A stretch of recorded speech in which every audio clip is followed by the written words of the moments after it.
Vamos a iniciar la tutoría correspondiente a lo que es impedancias y fasores, que ya anteriormente la había grabado, pero me di cuenta que la grabé sin audio, entonces como tuve que volver a grabarla y a editarla y todo, pero bueno, iniciamos. La impedancia. Primero, la impedancia se representa con la letra Z y tiene su contrario, que es la admitancia, que se representa con la letra Y o Y. En este caso, nosotros debemos tener en cuenta el tipo de elemento al cual vamos a pasar la impedancia o admitancia, ya sea como se nos solicite. Normalmente siempre se pide en impedancia, pero hay que tener en cuenta las fórmulas para poder pasar la admitancia por aquello de que se vaya a solicitar. Y las reglas en la impedancia se siguen las reglas de series y paralelos que se ve en corriente continua, igual para la simplificación de circuitos. Y en este caso hay que tener en cuenta que estamos trabajando con ya lo que son números complejos, ya no estamos trabajando solo con números reales. Y aquí en ingeniería, bueno, normalmente en matemáticas la I es el número complejo, pero aquí en ingeniería es la J, el número complejo.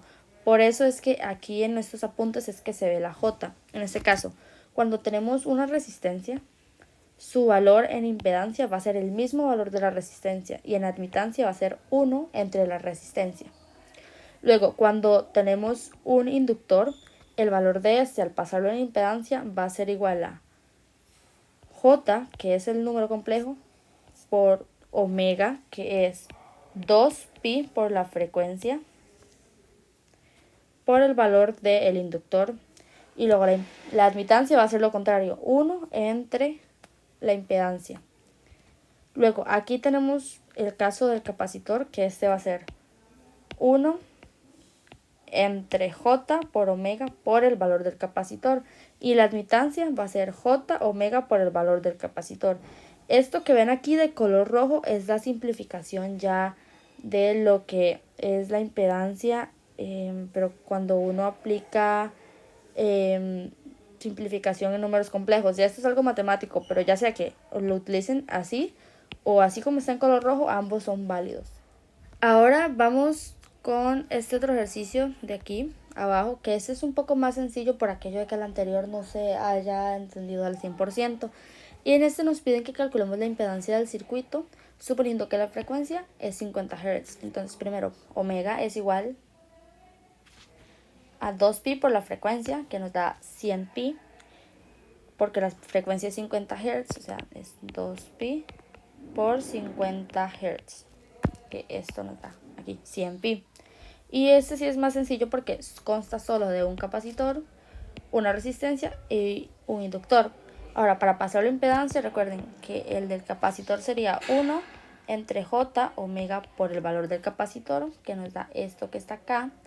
La resistencia queda exactamente igual y el inductor es J omega por el valor del inductor, que queda esto. Y simplemente después es una simplificación porque todos están en serie y nos va a dar esta respuesta de acá. Esta respuesta está de manera rectangular, que es lo que normalmente nos va a dar en la parte de impedancias. Ya más adelante, cuando explique fasores, vamos a ver que se pueden sumar ya sea en forma rectangular o en forma polar. La forma polar, por aquello de que no recuerden, porque normalmente se ve en lo que es álgebra y bueno, también se ve en física 1 y demás en otros cursos, pero la forma polar es la que tiene el ángulo de que se va a utilizar. Ahora vamos directamente a un ejemplo de lo que es calcular impedancias cuando se nos da un circuito con capacitores e inductores. Por lo general, en los videos que vaya yo a hacer más adelante van a ver que yo coloco los paralelos con color azul y las series con color rosado. O si cambio este patrón, normalmente lo indico en el video. Como ven, también aquí está el cuadro, que hay que tenerlo muy en cuenta a la hora de sacar impedancias. Okay, primero, en este caso, aquí dice que calculemos la impedancia de entrada del circuito, o sea, acá. Suponiendo que la frecuencia es 10 Hz. Entonces, ¿qué hacemos? Agarramos y ponemos omega es igual a 2pi por la frecuencia, o sea, 2pi por 10 Hz, que podríamos dejarlo como 20pi o lo pasamos ya directamente a decimales, que sería lo ideal. Luego, tenemos acá, por ejemplo, el valor de este capacitor y se nos dice que para un capacitor, para pasar la impedancia es 1 entre J omega por C. Y eso es lo que aplicamos acá para obtener este valor. Ahora aplicamos lo mismo para lo que es este inductor. Aquí hay otro inductor, otro capacitor y estas dos resistencias. Como yo mencioné anteriormente, el valor de las resistencias queda exactamente igual. Ese no cambia en lo que es impedancia, solo cambia en admitancia. Ahora, para la simplificación de lo que es el circuito como tal, como mencioné anteriormente, se utilizan las reglas de series y paralelos vistas en corriente continua. Y aquí está la simplificación de cada uno de las partes. Esto no lo voy a explicar mucho porque ya se ve en corriente continua, entonces ya es un tema visto, pero para explicar así de manera rápida, primero tenemos esta serie de acá que es 2 más 3 más esta impedancia que está aquí, que está en paralelo, que yo normalmente represento el paralelo con dos rayas. Está en paralelo a esta impedancia de acá, que casi no se logra ver porque la hice muy chiquitito, que es de menos 31,83 ohms por J. Luego, este es el valor de lo que es esta serie en paralelo a esto. Ahora tenemos esta serie que es esta de acá, los 2 ohmios y este nuevo valor que calculamos aquí arriba anteriormente, que ahora nos da un nuevo valor. Ahora queda por último un paralelo entre este valor que calculamos y la resistencia de 3 ohmios de acá, y ya después queda una serie que sumamos y obtenemos lo que es la impedancia equivalente, o sea, la impedancia de entrada del circuito, que es lo que se nos solicita. Ahora, con el tema que sigue, aquí les dejo un ejemplo para que lo visualicen, y esto es ya con lo que es potencia aparente, real, reactiva y el factor de potencia. Que esto ya voy a proceder a explicarlo, pero los ejemplos solo los voy a dejar aquí colocados y más adelante voy a hacer un análisis más profundo de esto. Ahora vamos a hacer un ejemplo de lo que son fasores. Aquí nos dice determina el voltaje del condensador, o sea, de este elemento de acá. Para lo que es el análisis fasorial podemos utilizar, igual que en corriente continua, ya sea nodos, mallas, Kirchhoff.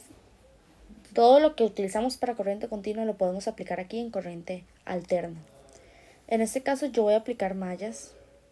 Y si ven, todos hay que pasar, ok, primero nos están dando ya la impedancia, entonces no hay que pasar impedancia. Pero para tener mayor facilidad, yo lo que hice fue pasar de rectangular, que es esto que nos están dando acá, a polar. ¿Y cómo hacemos esto? Ok, eso ya es algo muy matemático, pero no sé si recuerdan la fórmula de que nos decían de que para calcular una magnitud de x al cuadrado más y al cuadrado y todo eso se le saca raíz cuadrada. Esto sería para sacar el V que normalmente nos dan. Entonces el voltaje va a ser igual al x al cuadrado más y al cuadrado y todo es entre raíz cuadrada. En este caso, ¿cuál es x y cuál es y? Ok, esto ya es matemático, pero igual lo voy a explicar.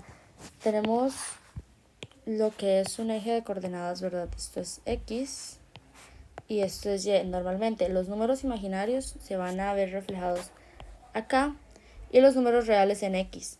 Y no sé si notan que al simplificar o al tener impedancias nos va a quedar igual como un número que se ve en cálculo, que queda número real más y por algo más. Entonces eso es lo que vamos a usar. Vamos a agarrar, y por ejemplo, si queremos pasar esto a polar, entonces agarramos y ponemos 10 al cuadrado más menos 4,15 al cuadrado, todo eso en raíz cuadrada, y esto va a ser v. ¿Y cómo sacamos el ángulo? Muy fácil, lo sacamos con arco tangente de menos 4,15 entre 10, y eso nos va a dar el ángulo. Eso es exactamente lo que yo apliqué para sacar esto. Eso es solo para explicar la parte ya de teórica, porque la calculadora tiene opciones, y de hecho les voy a dejar unos videos en la descripción de unos enlaces, perdón, en la descripción de este video, porque por ejemplo la calculadora tiene una opción que es de polar y otra así rectangular, que ustedes ya directamente colocan y les queda, ya sea que quieran pasar de polar a rectangular o viceversa. Y tienen que tener en cuenta que cuando vayan a trabajar este tipo de números, tienen que trabajarlo con la calculadora en números complejos, que eso ya varía según el tipo de calculadora que tengan. Ahora, vamos al análisis. En este caso ven que es un análisis normal de mallas, ¿verdad? Aquí ven I1 multiplicado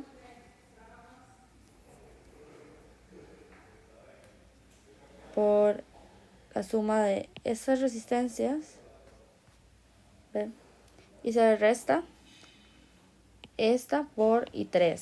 O sea, es un análisis básico de mallas. Igual aquí en I2 y en I3.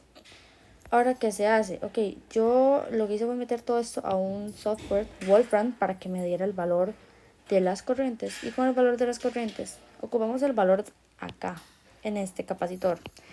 Entonces, ¿cómo lo tomamos? Es voltaje es igual a la impedancia.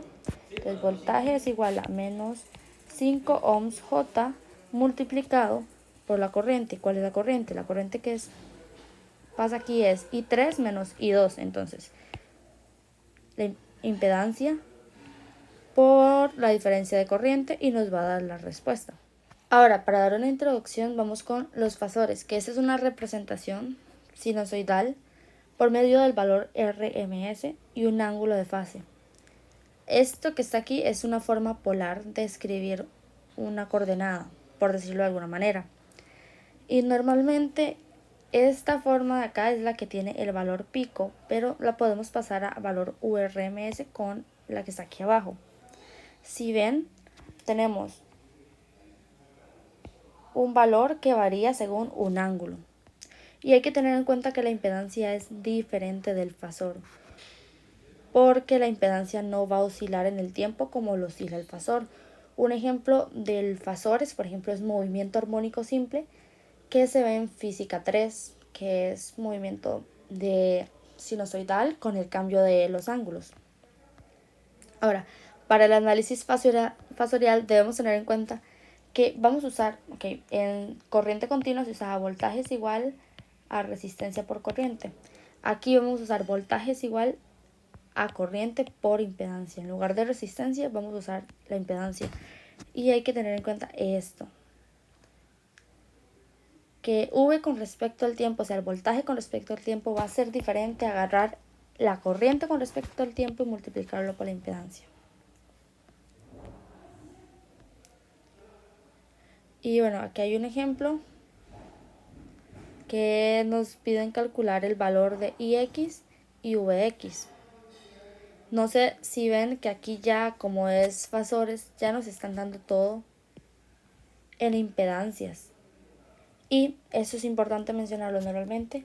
La fuente de voltaje se va a ver así y la fuente de corriente va a ser exactamente lo mismo, pero con la flechita de corriente. Y para el factor de potencia hay que tener en cuenta esto. La potencia aparente siempre va a ser voltaje por corriente o sus equivalentes, y siempre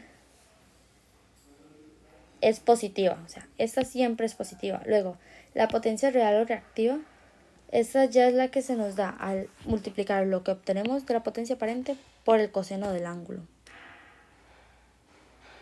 Y si esta da negativa, significa que la fuente está consumiendo. Si da positiva, significa que la fuente está dando, más bien se está cargando. Luego, la potencia reactiva es el valor de potencia aparente, pero por el seno. Y esta que nos indica, si es positiva, significa que va a ser más inductivo. Y si es negativa, significa que va a ser capacitivo. Y aquí hay otra forma de sacarlo, no sé si lo logran ver, que es con Pitágoras. Pero bueno, hasta aquí llegarían los videos de estas tutorías y ya esta semana que viene les subiría más ejemplos.